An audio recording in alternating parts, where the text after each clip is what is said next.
High hello ନମସ୍ତେ କେନ୍ତା ଅଛ ସମସ୍ତେ ଆଶା କରୁଛି ମୁଁ ଆପଣମାନେ ସମସ୍ତେ ଭଲରେ ଥିବେ।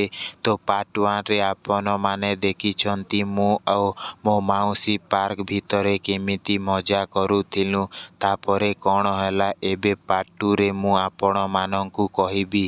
ତ ଚାଲନ୍ତୁ ଭିଡ଼ିଓଟିକୁ ଆରମ୍ଭ କରିବା। ସେ ଲଗାତାର କିଛି ସମୟ ପର୍ଯ୍ୟନ୍ତ ସେଇ କାମଟି କରିବାକୁ ଲାଗିଥିଲେ ଏବଂ ସେ ଲଗାତାର ମୋ ଆଡ଼କୁ ହସି ହସି ଦେଖୁଥିଲେ।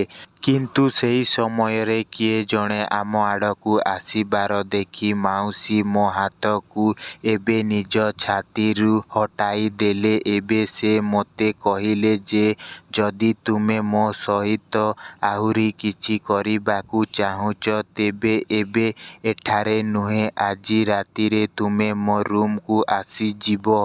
ମୁଁ ତୁମକୁ ସେଠାରେ ପୂରା ମଜା ଦେବି ଯାହାକୁ ତୁମେ ଜୀବନ ସାରା ମନେ ରଖିବ। ତାପରେ ମୁଁ ତାଙ୍କୁ କହିଲି ଯେ ଏସବୁ କାମ କିପରି ହେବ ଆମ ମଧ୍ୟରେ।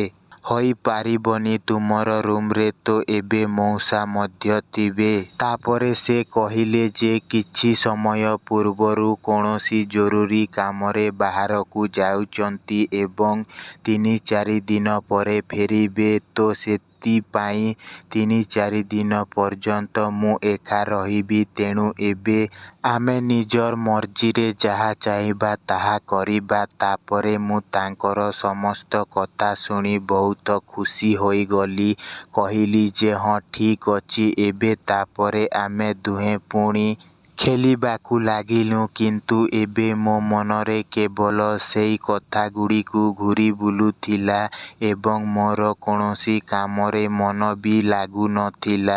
ମୋ ମନରେ ତ ମୋ ମାଉସୀକୁ କରିବାର ସେହି ଚିନ୍ତାଗୁଡ଼ିକୁ ବାରମ୍ବାର ଆସୁଥିଲା। କାରଣ ଏତେ ଲମ୍ବା ସମୟ ପରେ ସେଦିନ ମୋ ମାଉସୀ ସହିତ ଏତେ ଆଗକୁ କିଛି କାମ କରିବାର ସୁଯୋଗ ମିଳୁଥିଲା ଏବଂ ମୁଁ ସେହି କଥାକୁ ମନେ ମନେ ଭାବି ଭାବି ପାଗଳ ହେଇଯାଉଥିଲି। ତାପରେ ରାତିରେ ଖାଇବା ପରେ ମୁଁ ନିଜ ରୁମକୁ ଶୋଇବାକୁ ଚାଲିଗଲି ଏବଂ ମୁଁ ଘରର ସମସ୍ତ ଲୋକଙ୍କର ଶୋଇବାର ମୁଁ ଅପେକ୍ଷା କରିବାକୁ ଲାଗିଥିଲି ଏବଂ ସମସ୍ତେ ଯେମିତି ଶୋଇଗଲେ ଠିକ୍ ସେହିପରି ମୁଁ ନିଜ ରୁମରୁ ଉଠି ମାଉସୀଙ୍କ ରୁମକୁ ଚାଲିଗଲି।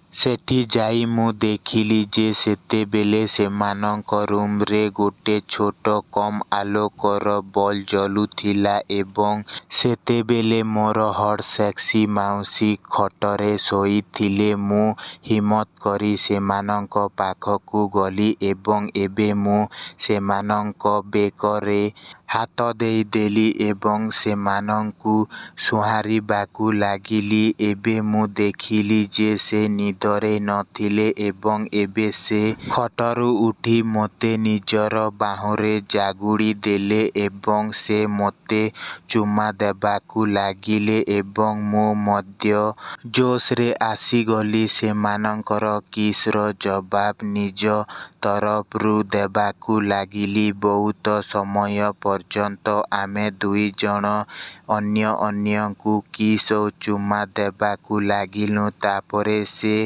ସେହି ସମୟରେ ମୋର ଗୋଟିଏ ହାତ ଧରି ନିଜର ଦୁଧ ଉପରେ ରଖିଦେଲେ ଏବଂ ସେ ନିଜର ଦୁଧକୁ ଜୋରରେ ଦବାଇବାକୁ ଲାଗିଲେ ଏବଂ ଏବେ ମୁଁ ସେମାନଙ୍କର ସେଇ ଇସାରା ତୁରନ୍ତ ବୁଝିଗଲି ଏବଂ ମୁଁ ମଧ୍ୟ ବ୍ଲାଉଜ ଉପରେ ହିଁ ସେମାନଙ୍କର ଦୁଧକୁ ଦବାଇବାକୁ ଲାଗିଲି। ତାପରେ ଧୀରେ ଧୀରେ ମୋତେ ନିଜ ଭିତରେ ଗରମ ଅନୁଭବ ହେବାକୁ ଲାଗିଲା ଏବଂ ମୁଁ ବହୁତ ଗରମ ହୋଇଗଲି ଏବଂ ମୋର ଖିଲା ମଧ୍ୟ ସେତେବେଳକୁ ଠିଆ ହୋଇ ହାଡ଼ ହୋଇଯାଇଥିଲା ଏବଂ ସେ ମୋର ପ୍ୟାଣ୍ଟ ଭିତରୁ ବାହାରକୁ ଆସିବା ପାଇଁ ବହୁତ ବିକଳ ହେଉଥିଲା। ମୁଁ ଏବେ ବିଲକୁଲ ସମୟ ନଷ୍ଟ ନକରି ଉଚିତ ନୁହେଁ ବୋଲି ଭାବିଲି ଏବଂ ମୁଁ ତୁରନ୍ତ ହିଁ ସେମାନଙ୍କର ବ୍ଲାଉଜ ପୂରା ଖୋଲିଦେଲି ଏବଂ ତାପରେ ମୁଁ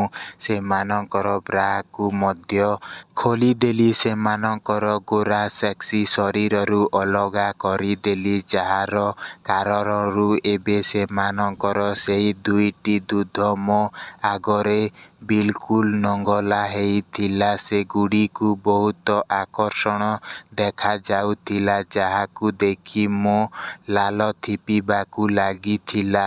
ମୁଁ ତାଙ୍କୁ ଦେଖି ବହୁତ ଲାଲଚି ହୋଇଯାଇଥିଲି ଏବଂ ଏବେ ମୁଁ ଗୋଟିଏ ଦୁଧକୁ ମୋ ମୁହଁରେ ନେଇ ଚୁଷିବା ଆରମ୍ଭ କଲି ଏବଂ ଅନ୍ୟଟିକୁ ମୁଁ ଚିପିବା ଆରମ୍ଭ କଲି। ମାଉସୀ ମୁହଁରୁ ଏବେ ଗରମ ହେବା କାରଣରୁ ଆବାଜ ବାହାରିବା ଆରମ୍ଭ ହୋଇଗଲା। ମୁଁ ଦୁଇଟି ଦୁଧ ବାରି ବାରି କରି ଚୁଷିବାର ତାଙ୍କର ଶାଢ଼ୀକୁ ମଧ୍ୟ ଏବେ ତାଙ୍କ ଶରୀରରୁ ଅଲଗା କରିଦେଲି ଏବଂ ତାପରେ ତାଙ୍କର ପେଟିକୋଟ ଓ ପେଣ୍ଟିକୁ ମଧ୍ୟ ମୁଁ ଖୋଲିଦେଲି, ଯାହାଦ୍ୱାରା ଏବେ ମାଉସୀ ମୋ ଆଗରେ ସମ୍ପୂର୍ଣ୍ଣ ନଙ୍ଗଲା ହୋଇଥିଲେ ଏବଂ ତାଙ୍କର ବାଗ ଏବେ ବିନା କପଡ଼ାରେ ମୋତେ ସଫା ସଫା ଦେଖାଯାଉଥିଲା। କିନ୍ତୁ ମୁଁ ପୁଣି ଧ୍ୟାନ ଦେଇ ଦେଖିଲି ଯେ ଆଜି ତାଙ୍କ ବାଗରେ ଗୋଟିଏ ବି ବାଲ ନଥିଲା। ବୋଧହୁଏ ସେ ଆଗରୁ ହିଁ ନିଜ ବାଗର ବାଲକୁ ସଫା କରିଦେଇଥିଲେ। ଏହାର ଅର୍ଥ ସଫା ଥିଲା ଯେ ସେ ମଧ୍ୟ ଆଜି ମୋଠାରୁ ନିଜ ବାଗର ଚୁଦାଇ ପୂରା ମଜା ନେବାକୁ ଚାହୁଁଥିଲେ। ସେ ବିନା କପଡ଼ାରେ କେବଳ କାମଦେବୀ ପରି ଦେଖାଯାଉଥିଲେ। ସେ ମୋ ଆଗରେ ପୂରା ନଙ୍ଗଲା ହୋଇଥିଲେ, ଯାହା ମୋର ବହୁତ ଦିନରୁ ଦେଖିବାର ଗୋଟିଏ ସ୍ୱପ୍ନ ଥିଲା, ଯାହା ଆଜି ଯାଇକି ପୂରା ହେଇଛି। କିନ୍ତୁ ଗୋଟିଏ ବାକି ଅଛି ତାଙ୍କୁ କରିବାର, ଯାହା ପାଇଁ ଆମେ ଦୁହେଁ ପୂରା ପ୍ରସ୍ତୁତ ହୋଇକି ରହିଥିଲୁଁ। ଏବେ ମୁଁ ମୋର ଗୋଟିଏ ଆଙ୍ଗୁଠିକୁ ତାଙ୍କ ବାଗ ଭିତରେ ପୂରାଇଦେଲି, ଯାହା ଗୋଟିଏ ଥରେ ଫିସିଲି ଯାଇ ପୂରା ଭିତରକୁ ପହଞ୍ଚିଗଲା ଏବଂ ମୁଁ ଏବେ ତାଙ୍କୁ ଧୀରେ ଧୀରେ ଭିତର ବାହାର କରିବାକୁ ଲାଗିଥିଲି ଏବଂ ସେ ଜୋର ଜୋରରେ ଆହୁରି ଆହୁରି ଏବେ ବନ୍ଦ କର ଚିତ୍କାର କରିବାକୁ ଲାଗିଥିଲେ। ସେ ଉତ୍ସାହିତରେ ଆସି ଏହି ସମୟରେ ମୋ ପେଣ୍ଟ ଆଉ ବେଲ୍ଟକୁ ଗୋଟେ ଝଟକାରେ ଖୋଲିଦେଲେ। ଏବେ ସେ ମୋର ଖିଲାକୁ ହାତରେ ନେଇ ତାକୁ ଧରିବା ସହିତ ମାଲିସ କରିବା ମଧ୍ୟ ଆରମ୍ଭ କରିଦେଇଥିଲେ। ସେତେବେଳେ ମାଉସୀ ଏପରି କରିବାରୁ ମୋତେ ବହୁତ ମଜା ଲାଗୁଥିଲା ଏବଂ ଏହା ଲାଗୁଥିଲା ଯେପରି ମୁଁ ଆଜି ପ୍ରକୃତରେ ମୋତେ ସ୍ୱର୍ଗର ଆନନ୍ଦ ମିଳୁଥିଲା। କିଛି ସମୟ ପରେ ସେ ମୋ ଖିଲାକୁ ପୂରା ମୁହଁରେ ନେଇ ଚୁଷିବା ଆରମ୍ଭ କଲେ। ମୁଁ ମଧ୍ୟ ତାଙ୍କର ଦୁଧକୁ ଚାପିବା ସହଲେଇବା ଆରମ୍ଭ କଲି। ଏବେ ସେ ମୋ ପୂରା ଖିଲାକୁ ଗଲା ପର୍ଯ୍ୟନ୍ତ ଭିତରକୁ ପୂରା ଢୋକି ନେଉଥିଲେ, ଚେଷ୍ଟା କରୁଥିଲେ। ସେ କେତେବେଳେ ପୂରା ଭିତରକୁ ନେଉଥିଲେ ତ ଆଉ କେତେବେଳେ ବାହାର କରି ଟିପିରେ ଜିଭ ଘୁମାଉଥିଲେ। ସେ ମୋ ଖିଲାକୁ ଲିପଷ୍ଟିକ୍ ପରି ଚୁଷୁଥିଲେ। ସେ ଲଗାତାର କିଛି ସମୟ ଚୁଷିଲେ, ଯାହାଦ୍ୱାରା କିଛି ସମୟ ପରେ ମୁଁ ବହୁତ ଗରମ ହୋଇଗଲି ଏବଂ ସେ ମଧ୍ୟ ପୂରା ଜୋଶରେ ଆସିଯାଇଥିଲେ। ତାପରେ ସେ ନିଜ ମୁହଁରୁ ଧୂପ ଦେଇ ମୋ ଖିଲାକୁ ପୂରା ଚିକ୍କଣ କରିଦେଲେ ଏବଂ ଖିଲାକୁ ନିଜ ବାଗ ମୁହଁରେ ରଖି ବାଗକୁ ମଧ୍ୟ ଧୂପ ଦେଇ ଚିକ୍କଣ କରି ତିଆର କରିଥିଲେ।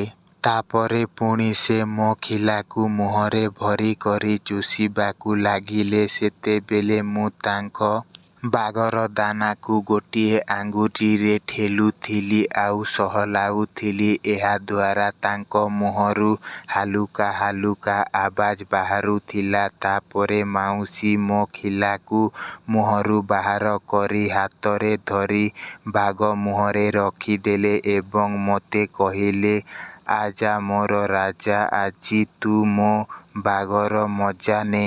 ଏବେ ମୁଁ ତାଙ୍କର କଥାର ଅର୍ଥ ବୁଝିଗଲି ଯେ ସେ ଏବେ ମୋ ଠାରୁ ସେହା ଖାଇବାକୁ ଚାହୁଁଛନ୍ତି। ତାପରେ ମୁଁ ବିଳମ୍ବ ନ କରି ମୁଁ ମୋର ମୋଟା ଖିଲାକୁ ତାଙ୍କ ବାଗକାମୁକ ଭାଗର ଭିତରକୁ ଠେଲିବା ଆରମ୍ଭ କଲି। ଯେତିକି ମୋର ଖିଲା ଆଗ ଭାଗ ତାଙ୍କ ବାଗରେ ପଶିଲା ସେତିକିବେଳେ ସେ ଚିଲେଇବାକୁ ଉଠିଲେ, ଆଉ ଏବେ ବନ୍ଦ କର, ତୁମର ବହୁତ ମୋଟା ଅଛି, ମୋତେ ବହୁତ ଯନ୍ତ୍ରଣା ହେଉଛି। ଏହା କହି ସେ ମୋତେ ପଛକୁ ଠେଲିବାକୁ ଲାଗିଲେ ଓ ନିଜ ଉପରୁ ହଟାଇବାକୁ ପୂରା ଚେଷ୍ଟା କରିବାକୁ ଲାଗିଲେ।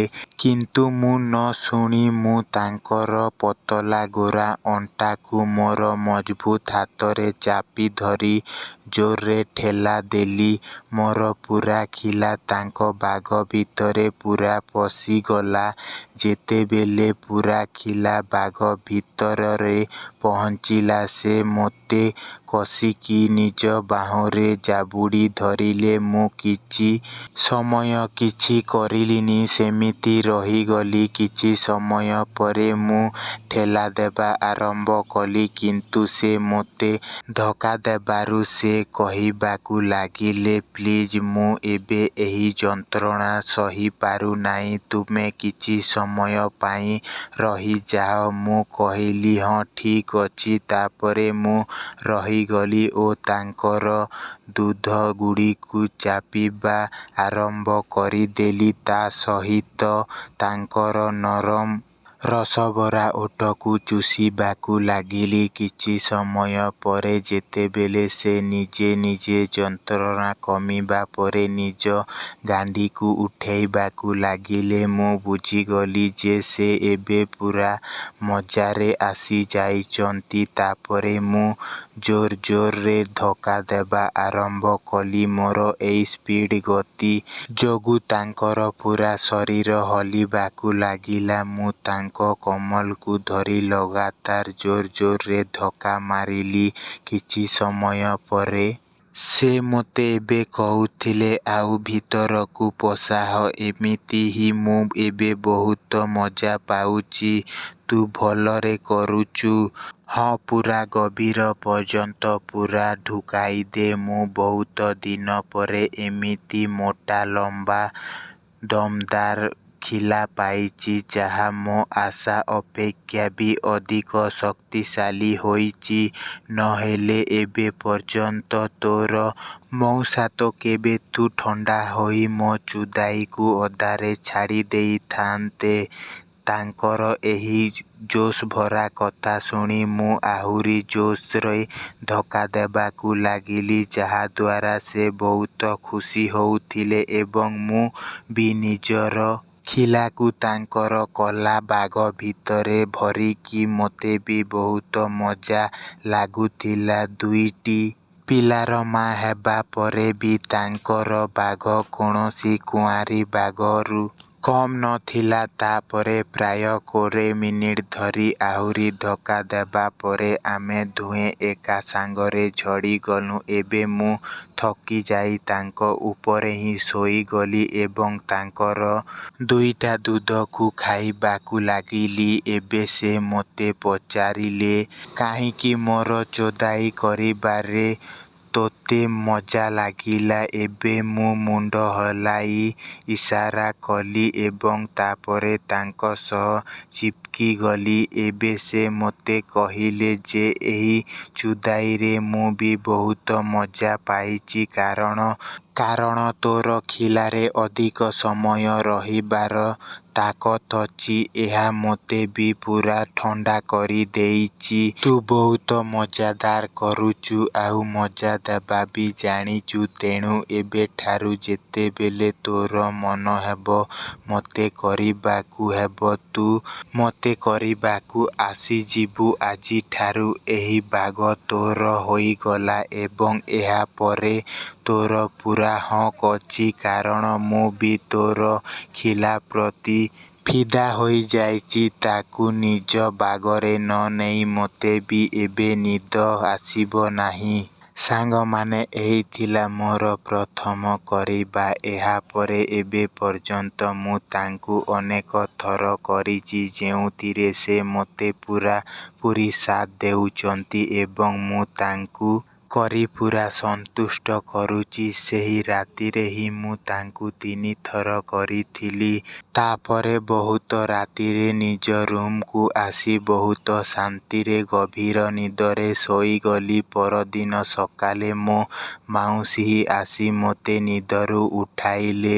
ଦିନ ଦ୍ୱିପ୍ରହରରେ ଯେତେବେଳେ ଘରର ସମସ୍ତ ଲୋକ ନିଜ ନିଜ କାମରେ ବ୍ୟସ୍ତ ରହୁଥିଲେ, ସେତେବେଳେ ବି ମୁଁ ତାଙ୍କୁ ଗୋଟେ ଛୋଟ କମ୍ ସମୟରେ କରି ମଜା ଦେଉଥିଲି।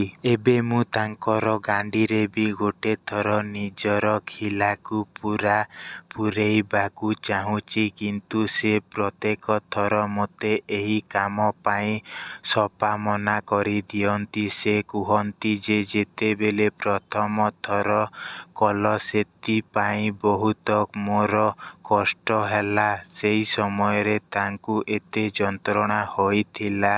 ତେବେ ଏବେ ଗାଣ୍ଡିରେ ନେଲେ ତ ସେ ମରିଯିବେ, କାରଣ ଆଜି ପର୍ଯ୍ୟନ୍ତ ସେ କେବେ ବି କାହାର ଖିଲା ନିଜ ଗାଣ୍ଡିରେ ନେଇ ନାହାନ୍ତି। କିନ୍ତୁ ମୋର ପୂରା ଆଶା ଅଛି ଯେ ସେ ଗୋଟେ ଦିନ ନିଶ୍ଚୟ ମାନିଯିବେ ମୋ କଥାରେ।